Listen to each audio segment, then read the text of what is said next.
Everyone, welcome to UTV Guna. We are back, just over 1 week to go. World Cup's nearly finished. Finals today. Got Josh with me. Hey, bro, how are you? I'm good. I'm good. Feeling healthy, feeling good. Disappointed about the World Cup, but time to get ready for Arsenal. Top of the league. Let's go and try and let's get something. Let's get our smiles on the face. We couldn't bring it home, but let's bring the trophy to the Emirates. Yeah, unfortunately, that game against France, we didn't get through. We played so well. Referee, there's some real bad decisions from the referee in that one, but we did push France, and I think we were the better team, and just unlucky on the day with that penalty. Harry Kane normally always buries penalties. We've seen him score so many penalties against us when he's playing for Tottenham. He took that first one against them really well, but the second one, unfortunately, didn't score it. But good tournament for us. Got to talk about Saka as well in that game. What a performance. For me, he was man of the match by far. And we had players like Mbappe on the pitch, but by far for me, Saka was the best player on that day. And I'm surprised Southgate took him off. I don't understand that one. Why he would take him off when we need to get a goal? But yeah, what are your thoughts on that game overall? France, England, absolute pile of shit. We was dominating the first half. We weren't really there, but the second half we were all over France, and we should have won it. The first goal for France shouldn't have counted. That foul on Saka, that shouldn't have been allowed. It still hurts to this day. It's been like what 2, 3 weeks of it since it now, but it just hurts because we all got confident. We all thought we was going to win it because we're playing so well. But it's football for you. Can't expect the unexpected. But that ref is a fraud. I heard that he was a French referee instead of Brazilian. He lives in Brazil, but he's born in France. Now, I don't think that's ever actually meant to happen. The referee being on the same pitch as their team where they're from. Yeah, that's a strange one. What did you think of Saka's performance? Saka, outstanding. Outstanding. He's been the outstanding star in this World Cup. 2 goals in the first game of the World Cup. And what a screamer that was for the first goal. Second game, it was a bit 50-50. We were both playing shit. Personally, I think we should have lost to USA. But the game against, who else did we play? We played against Wales, and Saka were brilliant there. Senegal, Saka loves scoring against Mendy, scores against Chelsea all the time. But overall, brilliant performance by Saka in the whole of the World Cup. He didn't put a foot wrong. Yeah, we've got such a great player that we need to get him tied up to that long-term contract. We'll talk about that and the transfer stuff in a bit. But now the World Cup final is today. Just want to quickly ask you your thoughts on the final. Who do you think is going to win between Argentina and France? They ain't even a debate. It's written in the stars. Messi's gonna win it. It is written in the stars. Last World Cup, Messi's gonna win it. It's written in the, like there ain't no other way. I've gone 3-2 Argentina because I hate France. I've never liked France. No respect to France whatsoever. There's no respect there. Don't like them. But Argentina, I enjoy. I've been enjoying watching them this World Cup. The first loss against Saudi Arabia put me in shock. I was like, "Fucking hell, what's going on here? We're gonna have loads of upsets in this World Cup." But they've pulled through and got to the final, and now they're gonna win it today. Okay, yeah, it should be a really good game. Looking forward to that. But more so looking forward to Premier League actually returning for us. West Ham next up. Before we talk about the West Ham game and the rest of the season coming, just wanted to talk to you a little bit about our season so far. So it's been amazing. 5 points clear at the top. What a start to the season it's been. We've been outstanding. Wanted to ask you a couple of questions about the season so far. So starting with, what was your favorite win for us so far? Favorite win has to be against Liverpool 3-2. That quick start and then coming to a draw and then getting a goal before half time from Saka. And then obviously a bit sloppy in defending again. And I think it was Firmino that scored the second goal for Liverpool. Firmino, and then obviously Saka with proving everyone wrong that he can score penalties, slots it in 3-2 against Liverpool. So that's got to be my favourite because it's the team, we were the underdogs for that no matter what. It's the team that we expected to lose. But did we? No. Yeah, it was a really important win. It's like the first time we beat them in a long time. We did beat them one, and they just won the league. It was around just Yeah, after. lockdown season. Yeah, they had just won the league, so I don't think they were taking that game that seriously. But this game, they were obviously coming, trying their best, and we showed that we're able to beat them, and we've done it so well. So guessing that might be what you would say the answer for my next question. What do you think is the most important win for us this season so far? It's got to be Liverpool again. Like I would say Tottenham, but we always beat Tottenham. It's Liverpool is our biggest win so far this season. We've still got to face City, yes, but so far Liverpool is our biggest win this season. The important win is Liverpool. Okay, so looking at the situation with some of our rivals now, we know Man City, what a great team they are, but they've been struggling them last few games. They're very lucky, I think, to beat Leicester. It was 1-0. Fulham, that penalty in the last minute, like they were really struggling in that game as well.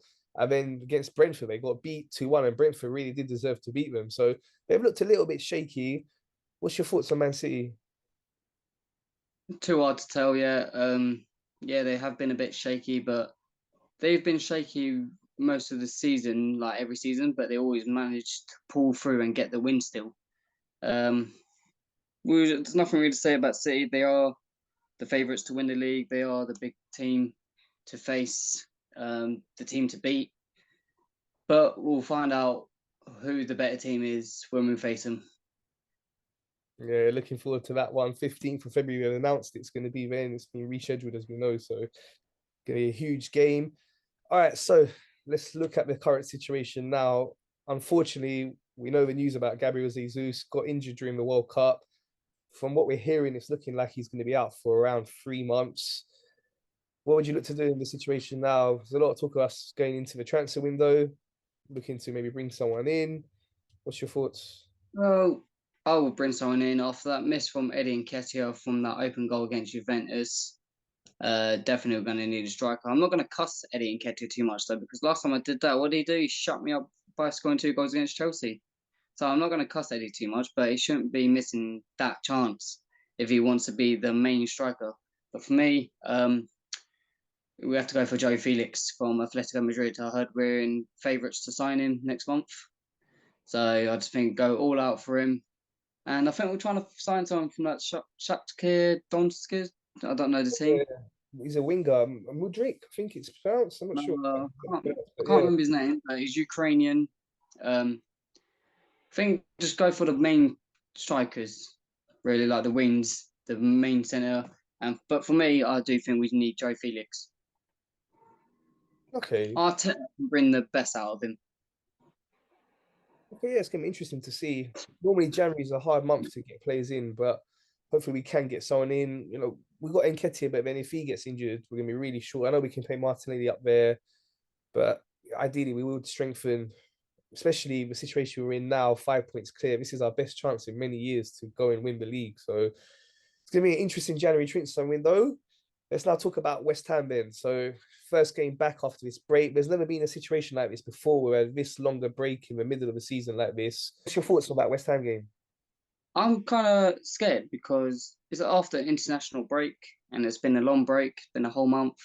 And we all know what happens every time we come back from an international break. We normally lose our form. It's happened so many years. Um, but we'll see what Arteta got. See what Arteta's got. I mean, what he said yesterday is like losing yesterday is better than losing then on Monday next Monday, because then we can build on that, like what we did wrong, etc., etc. But we outplayed Juventus though. We Yeah, outplayed them. we were unlucky, really unlucky in that one. It's like this is a Juventus, the greatest team in Italy, and we outplayed them. A Champions League team getting outplayed by a Europa League team. Well, they're in Europa League now, but you know what I mean. Yeah, But we still, we're still there. We can still win. There's still improvements, but we were playing our second team, I think, not the best team of all. Um, but with the whole Saka, Martinelli, Saliba, I don't think he'll play because it's World Cup final day, and he's probably going to be out celebrating if they win. But Saka, Martinelli, I reckon they will play. They got a whole week of training to get ready, so they'll be fit enough to play. yeah. Let's hope they do. Let's hope we can get the win. West Ham, they've been a good team in recent seasons, as we know. They've invested quite a lot recently as well. they're not having the best of seasons, you say, in terms of the league, but they're always a dangerous team. It's a London derby. We know they're going to be right up for it. So it's going to be a difficult game. Yeah, they're not right up for it than we are because last year I went to Arsenal West Ham. It was a year ago, a few days ago. Um, and we don't beat him 2-0, didn't we? We beat him 2-0 from Martinelli and Smith Rowe scoring. And they weren't really up for it. Like the fans were up for it, but they're never really up for it. You would think they would be after this long break. Everyone would be really looking forward to getting back into the season. Like I said, it's a London derby, so you would think they'll be up for it. But yeah, the great thing is it's here. We know what our record's like here. It's been unbelievable this season. We won every Premier League game at home, and I'm confident we will be able to get the win. What do you reckon? What's your correct score prediction? I'm gonna have to go another 2-0. Okay, so now let's talk about the season overall. We're in such a good place. 5 points clear. And if you look at the table, like after City, there's a gap to the rest of them as well. So you got like Newcastle, Chelsea, Man United, Liverpool. We've got quite a good gap for them teams as well. So when we started the season, we said minimum requirement would be top four. We're looking really good for that, but we're 5 points clear. We've got a great chance. As I say, City did look a bit shaky towards the end of the games before the international break. So what do you reckon? Where do you think we can finish this season now? Uh, my guts tell me that we can win the league, but everything else saying we can still finish second. I like I said, my opinion will still stand. I can't really talk about that where we finish until we face Man City. Yeah, that's going to be a crucial game. We've got to play them twice, as we know, because the game earlier in the season was rescheduled. So that's huge. 6 points there. It's going to be really interesting. Them two games. Looking forward to it. Hopefully, don't know the situation with Gabriel Jesus, if he'll be back by middle of February. I'm not too sure. If they're saying 3 months, but let's see. So I wanted to ask you top four prediction. So in fourth, I am going to say Newcastle. They are a good side. They've been strong as well. I didn't expect it. Third place, I'm going to have to go. I'm going to go Tottenham. I reckon Chelsea will fall. United, as you know, are the banter club. They're dreadful. Um, they've crumbled. Even with like Ronaldo or no Ronaldo, they're still going to crumble. So Tottenham go third. But this is a bit. For me, I am going to say we finish second and City finish first. Okay. Will still be a really good season for us. As we said, when we went started this season, we're hoping for top four, but if we can finish second and push City for the title, that'd be a great season.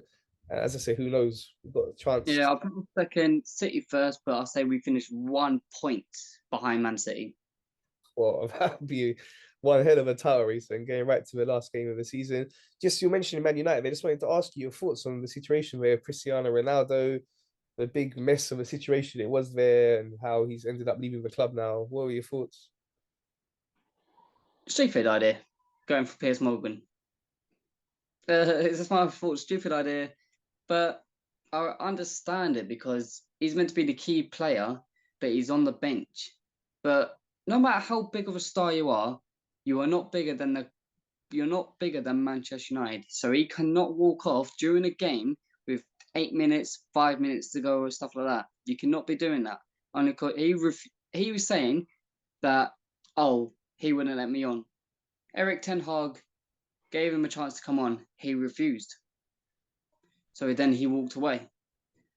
That's no one else's problem. He decided to go on there. And you saw what was it, the Portugal camp was like when they saw Ronaldo, like Bruno Fernandes and stuff like that. It was awkward moments for him.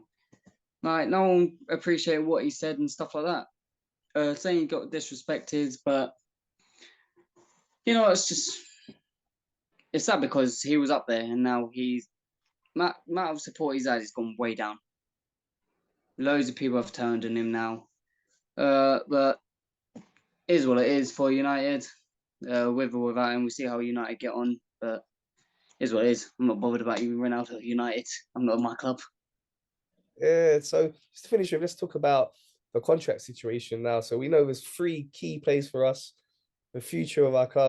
Saliba, Saka, and Martinelli. We want to get them tied down to long-term contracts. They'll all sign. They will all sign. No doubt. Martinelli said he wants to win the Champions League. Saka is an Arsenal through and through, and Saliba, you can see the passion he has for this club already. Yeah, let's hope we get them signed up soon. That's the most important contract extensions we can do at the moment. Them three players are, like I say, the key for our future. All three are really young superstars. They're just going to get better and better. And the future's really bright for us. Let's hope we have a great end to this season now. If we can win the league, that would be great. Got still in the Europa League there as well, going to the latter And we stage. still got that 15-year-old Ethan. Yeah, he's been having some game time we've seen recently in these friendly matches we've been playing out in Dubai and against Juventus yesterday. So yeah, let's hope his progress goes well. We've got some really good talent in the academy. All the reports we're hearing, there's many good And players. another thing as well, I feel so bad for Reece Nelson. He was on a form since that Nottingham Forest game, and the injury has come at the wrong timing for him. So let's hope that injury ain't too bad for Reece Nelson. Yeah, for sure. It's really disappointing to see that he went off injured yesterday. Hopefully, like you say, it's nothing too serious because with the situation, we need as many players available as possible. The squad depth's going to be important. And Reece Nelson was stepping up before the international break. We saw came into the team, played really well, and he's going to get more opportunities. We've got a lot of games coming up. It's like it's crazy looking at January. Like so many games. We've got the FA Cup in there. Then when we get into February, the Europa League will be coming back, and it's going to be a really busy time, a condensed season because of the World Cup. So yeah, we're gonna need all our players as fit as possible, and yeah, really looking forward to it, bro. It's been a long time And since. I'm really confident as well. I'm really confident Telemans will sign for us in January. Okay, that'll be. We know we've been after him for a while, and we're strongly linked with him in the summer. I don't know how much money now Leicester would ask for him because he's only got 6 months left on his contract. But yeah, he would definitely be a good signing and add to the depth of the squad. So yeah, bro, looking forward to seeing you at the games and looking forward to. We're back in January. I've got loads of schedule, as I've told you over camera, boxing fight coming up. So it's got a very busy schedule the whole of next year. Yeah, but I wish you the best of luck with the boxing. And yeah, come on, Arsenal. Let's get back on it. 5 points clear. Let's keep that going. And I look forward to seeing you soon, bro. Thanks for your time. No, man. That's all from us. Thanks for watching, everyone. Please remember to subscribe, like, and share.